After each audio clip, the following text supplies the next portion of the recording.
বিশিষ্ট সাহিত্যিক ও কবি সুনীল গঙ্গোপাধ্যায়ের লেখা একটি ছোট গল্প আজ আমি পাঠ করে শোনাব। গল্প চেতন মিস্ত্রির গল্প শুরু করছি। চেতন মিস্ত্রির বাড়ি ছিল সিউড়ির অদূরে লাখরাজপুর গ্রামে। মাটির দেয়াল ঘেরা বাড়ি, ভেতরে দুখানি ঘর ও একটি রান্নাঘর। একটি গোয়ালঘরও ছিল এককালে। একবার ঝড়ে তার চালা উড়ে যায়। নতুন করে আর ছাউনি দেয়া হয়নি, কারণ গোয়ালে আর গরু নেই। চেতনের বুড়িমা এখনও বেঁচে আছেন। চোখে দেখতে পায় না, কানেও শুনতে পায় না। সংসারে একটা বোঝা ছাড়া সে আর কিছুই না। চেতনের বয়স 60-এর কাছাকাছি। বউ মারা গেছে অনেক কাল আগে। ছেলে মাত্র একটি। চেতনও বাবার এক ছেলে। চেতনের কাঠের কাজের জন্য এককালে বেশ নামডাক ছিল। দরজা, জানালা, শৌখিন খাট বানাবার তার দক্ষতা ছিল অসাধারণ। গত 2 বছর ধরে তার হাতে পায়ে বাত, তাই এখন আর পারে না। নিজে আর কোথাও কাজ খুঁজতে যায় না। বড় অভিমানী মানুষ, পাছে প্রত্যাখ্যাত হয়। ভাঙা জানলা সারানো, কাটারির হাতল বানানো, এইসব টুকটাক কাজ করে, কিন্তু এতে তার মন লাগে না। একদিন সে যন্ত্রপাতি রেখে হাঁটতে শুরু করে। হর ঠাকুরের কাছে কটা টাকা পাওনা আছে। টাকাগুলি পেলে সে এবার কালীঘাটে তীর্থ করে আসবে। রেল লাইনের ধারে অনেকগুলি কামিন কাজ করছিল। হঠাৎ তারা হৈ হৈ করে উঠল। কে একজন রেলে কাটা পড়েছে। উটকো একটা ইঞ্জিন এসে পড়েছিল। কাছে গিয়ে দেখা গেল কুলিদের কেউ নয়, বুড়ো মতো একটা লোক।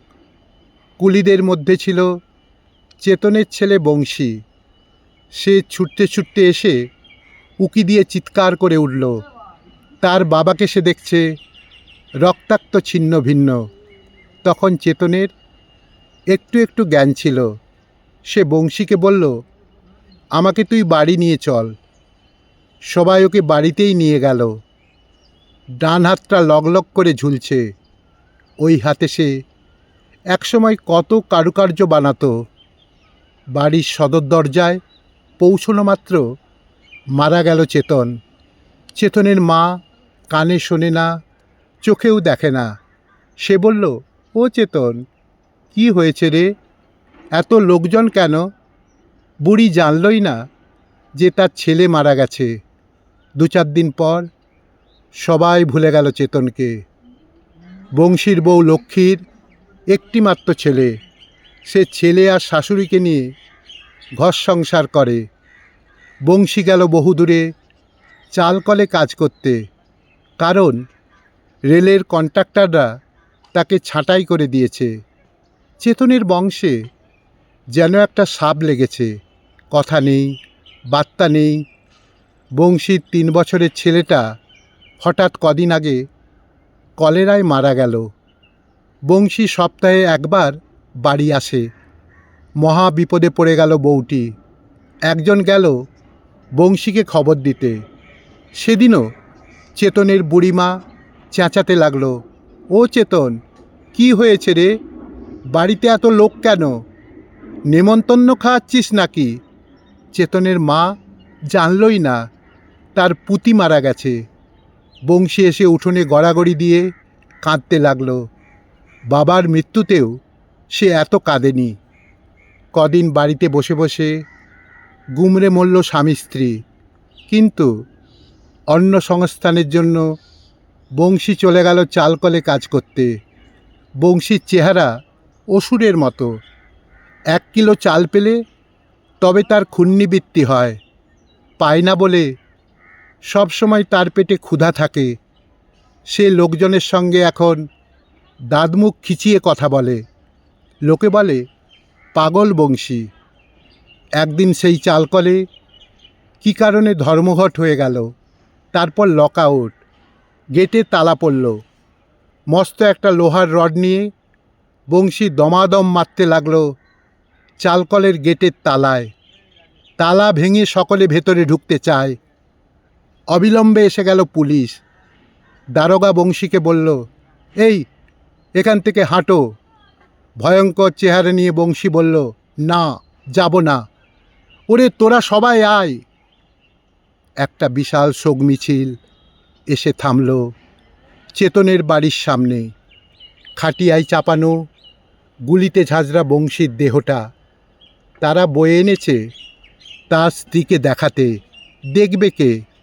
খবর শুনেই লক্ষ্মী অজ্ঞান। বংশীর ঠাকুমা বলতে লাগলো, ও চেতন, এত লোকজন কেন? এদিকে শুনে যা একবারটি।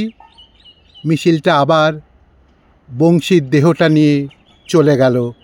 দুদিন বাদে সবাই ভুলে গেল বংশীকে। বংশীর বিধবা স্ত্রী কি খেয়ে বাঁচবে এখন? 2-1 মাস লক্ষ্মী ঘটি বাটি বিক্রি করে চালালো। তারপর গেল লোকের বাড়িতে কাজ করতে।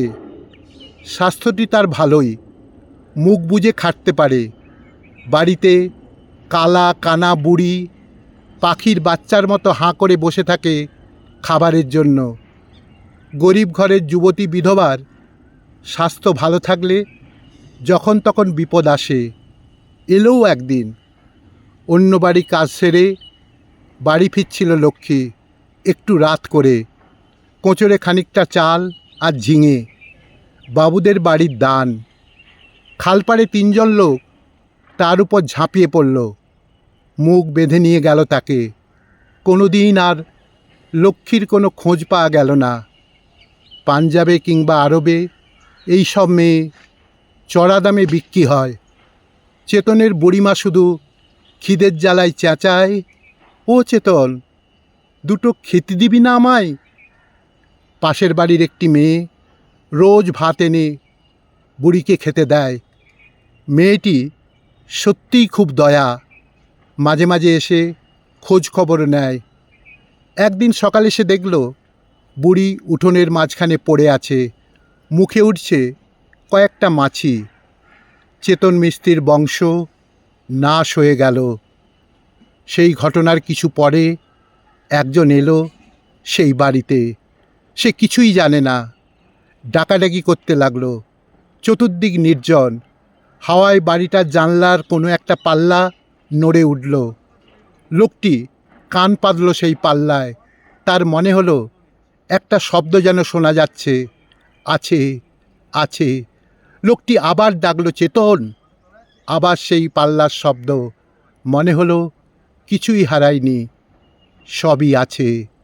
কিছুই হারায়নি, সবই আছে।